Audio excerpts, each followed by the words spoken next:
Fertilizers are used to alleviate nutrient stress in plants. And keep in mind that if plants aren't fertilized properly and have nutrient stress, not only will it reduce the amount of production that we might get, but it can also stunt the plant growth and even kill it. And like our corn here, which needs side dressing application pretty rapidly, keep in mind that the plant or the corn can't really distinguish between organic or inorganic types of fertilizers, which we have so many to choose from. The fertilizer is actually absorbed as an ion, and so again the plant can't distinguish between those types of fertilizers. But again, we've got so many to choose from, and so I want to give you some ideas on how to make the appropriate decision in using those fertilizers. First of all, keep in mind that a soil test is still very important, and our soil test shows again that we're adequate in phosphorus and potassium, so we're more concerned with nitrogen. Now let me give you some examples of some commercially organic sold fertilizers or naturally sold fertilizers. Blood meal, and keep in mind these are ratios that are averages, has a ratio of 15:0. The phosphorus is 1.3 and the potassium is 0.7.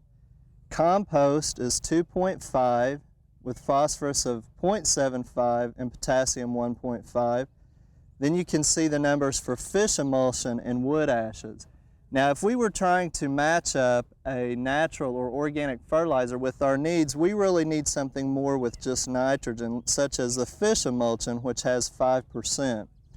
But keep in mind again, these are just averages, because right here I have some blood meal, and on the fertilizer ratio here it tells us that we have 10%.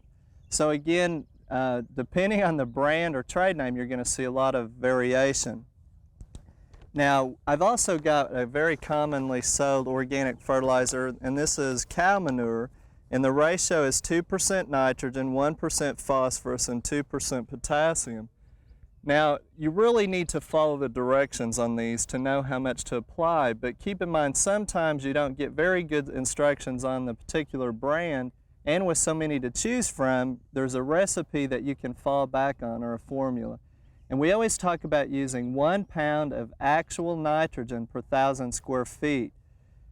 You'll never find a fertilizer bag sold with 100% actual nitrogen. It's always sold in percentages. Again, we only have 2% of the actual nitrogen in this product. So we've got to adjust the scale and the ratio accordingly. Now let me give you an example on how to figure that up at 1 pound per 1,000 square feet. First of all, you would take the recommendation of the 1 pound, you would multiply it by 100 for 100% actual nitrogen. Then you would divide that by 2, and the reason we're doing the 2 is because of the 2% nitrogen.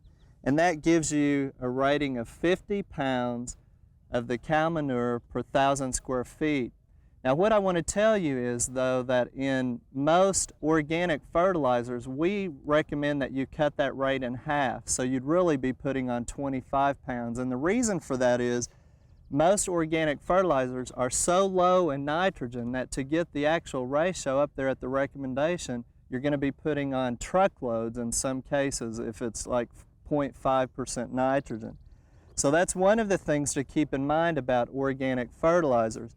Now let's compare that to ammonium nitrate, which I've got in the container here that's so commonly used, and that's usually found as a 33% or 34% nitrogen. And to figure up that ratio, we would multiply again our 1 pound times 100, divide it by 33 or 34, and that gives us about 2.9 pounds per 1,000 square feet, or we'll round it off to 3 pounds. So we're using either 3 pounds of ammonium nitrate or 25 pounds of the cow manure. So that gives you an example of the variations, but there's also some good pros and cons on each of them. Usually the organic are slow release. The cost can be very similar. The other thing is that with the slow release, you may have to even split the application more depending upon the amount of recommendation. Also, one thing you need to keep in mind, if the plant is truly deficient and the symptoms are showing up and you need a quick pickup, a lot of times the organic products don't give you that. It takes a little bit longer for it to kick in. So really the decision to use organic or synthetic products are truly up to you. They're both really fairly safe. You just need to keep these ideas in mind.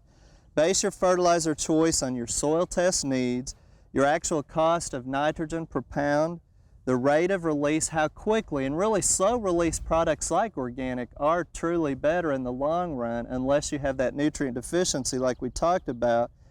And then also keep in mind, is it safe to use? Is there a problem with contamination or leaching, those types of things? And in this case, we're going to go ahead and use the ammonium nitrate because our plants are really deficient and we need a quick fix. So try to keep these things in mind when you're out shopping for fertilizers, whether they're organic or synthetic. We hope you've enjoyed this classic from the Oklahoma Gardening Vault. Remember, even though these tips and techniques are timeless, there's always something new to learn in the world of gardening.